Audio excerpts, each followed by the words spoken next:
Hi Skist and welcome back, and I have finally got there. I have finally hit level 100 in Battlefield 1, and it took a very long time. Much like me trying to find this guy to hit here. I don't know why it took me so long, I'm a little bit blind at times. But yes, it took me a very long time to get to rank 100, but I have finally done it.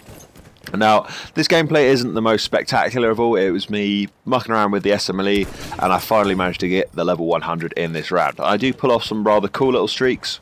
Pull off some cool little shots, and get some nice little streaks in here, but it wasn't the greatest. I think the final score was like 46 and 10, but I say it's not bad. As I've always said, although I really enjoy sniping in this game, it is not something I'm particularly brilliant at, so I do dabble, but we haven't quite mastered it yet. Eventually we might get there, but as I've now reached level 100, I think I'm going to take a small little break from playing Battlefield. I've saved up quite a lot of gameplay from it, and I should be alright to have a small break from playing Battlefield, as that's predominantly what I've played at the moment. I'm going to try a bit of... I've got Titanfall, which I've still sat in the case, waiting to be played, and I haven't actually plugged it in and played, and I know the single player on that is meant to be epic, so I'm looking forward to playing through that, and I'm also going to try and play a bit of Rainbow Six Siege. I think that game looks epic, and I really want to give that a goose as well. So, moving on to what I want to talk about today, starting out with the ranking up process. And now I've got I'm going to give you a few little tips and tricks of how I think is the best way to rank up as quickly as possible in Battlefield 1, and probably not take quite as long as I did to rank up to the level 100. Now, the rank up time is incredibly long, and the last level between level 99 and 100 is 2.6 million XP, and that is a lot of experience points. It takes quite a lot of kills and quite a lot of flag captures to get you all that way. And now, obviously, the prime way of ranking up as quickly as possible is playing the objective. If you can play the objective really excessively, you will get a lot of points. Each flag capture and a conquest especially is 500 points. If you put a squad order on, you get another 100 points. And if you neutralise it, you get 250 as well. So that's a very fast way of ranking up. Although kills are very important, and racking up a lot of kills will get you a lot of points, playing the objective excessively will get you gain you an awful lot of kills. Also, if you are sniping, if you sit on the objectives, you get another 50 points for a flag that you own, should I say. If you sit on a flag that you own and snipe people, you will get an extra 50 points for every flag. It counts as a conquest defense in this, and then you get the same for in operations. You get sector defenses. So that's a great way of getting a few more extra points here and there. And I think the best way to rank up as quickly as possible is to find weapons that you're comfortable with. I've spent a lot of time in this game mucking around with all the weapons in each of the classes. I have a couple of hundred kills on things like the slug round of the Model 10 Hunter, which really isn't particularly the most effective weapon, and I wouldn't recommend using it. It's very difficult to use, and it's not particularly effective.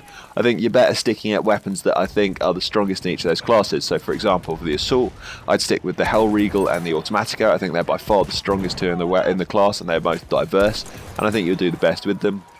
The Support, the MG15 and the Bar, the Snipers, I pretty much would only stick with the SMLE, but I suppose you can dabble with the M95 as well. And then, what's the other one I'm missing? The Medic. The Medic, I'd stick with the Mondragon or the Slep Ladder 1960, not the 1906. The 1906 I would definitely avoid using. And I'd stick with those ones, or at least those are the ones that I find that are the most effective, or I'm the most comfortable with. And I'd find the ones that you're the most comfortable with and just use predominantly those ones. I've come across a lot of other people in the higher levels, the 90s, and they all seem, every time they kill me, they always have so many service stars on the one weapon they're using. They're plus 50 plus service stars on each of the weapons. And I'm thinking, I'm probably doing something wrong here. The most I've got is, I think I've got 20 on the Hellriegel, and I've got sort of 19 on the Automatico and 16 on the SMLE. I muck around with a lot of weapons. I don't really stick specifically to one thing. I've also spent a lot of time trying to learn to fly. I mean, predominantly before this Battlefield, I predominantly played twice in a row there, didn't mean to. I predominantly played on PC rather than the console, so learning to play on the console was obviously something a bit different, and then trying to learn to fly in this game, because the flying aspect is very different in this game to what it has been in other ones, and that to my score per minute took a massive hit on that. My score per minute is only about 1200 at the moment. I'm sure it could be a lot higher if I hadn't spent so long mucking around in the planes at the start of this game, learning to fly, getting sort of 1 or 2 kills here. So I think if you want to get a really good score per minute and make sure you rank up as quickly as possible, play things that you're most comfortable with. As I actually take my time and get a really good shot on that guy as I get promoted to the level 100 and I reach that echelon of Colonel. I did, however, saying that, I've reached now the maximum rank. They are adding 10 new ranks into the game.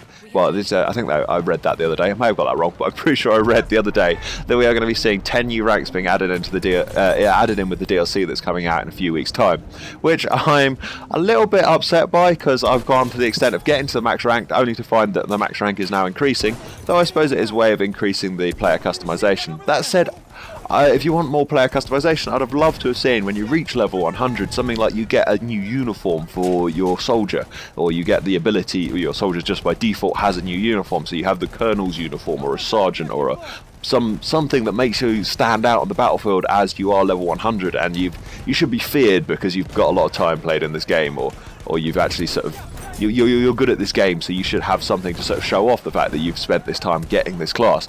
But there isn't, and rather than them adding another 10 levels into the game, I'd love to see them add some more player customization into the game.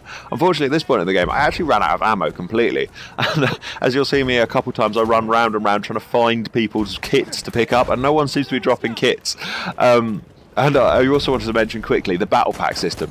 The only reason I bring this up is because I about to hear someone. I kill a flame trooper with a Bartlett bludgeon. The Bartlett bludgeon is a great melee weapon, but I was really hoping by this point I'd have at least had the sawtooth knife unlocked as well.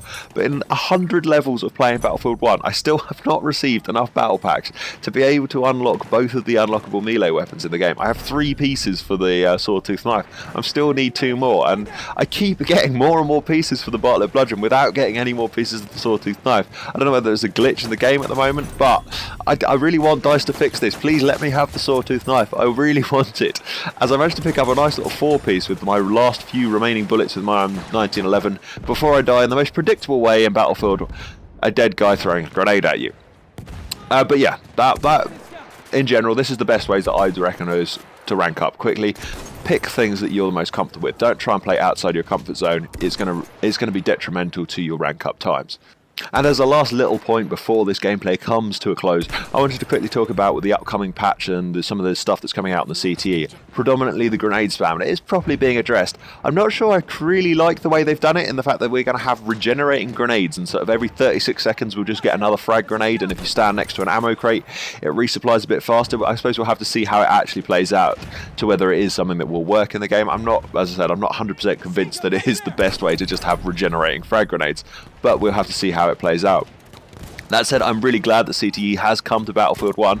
It pretty much saved Battlefield 4. The only thing I'm a little bit upset about it is the fact that it come predominantly just to the PCs at the moment, and the PC Master Race is having a whale of a time playing on the new DLC before the rest of us console mugs are sat here waiting. And I do feel, due to the way that the game has transformed and we do get a very good variance of players on the PC and the console, they should have released the CTE at the same time for both of them. I think that's a little bit wrong. But other than that, I know that they are going to be bringing it out, so I'm going to be looking forward to that, and I definitely will be giving some playtime to the CTE servers when they do eventually come to the consoles. Anyway guys, I hope you enjoyed this commentary. I hope you found this useful, and I shall see you next time. Thank you very much for watching, and goodbye for now.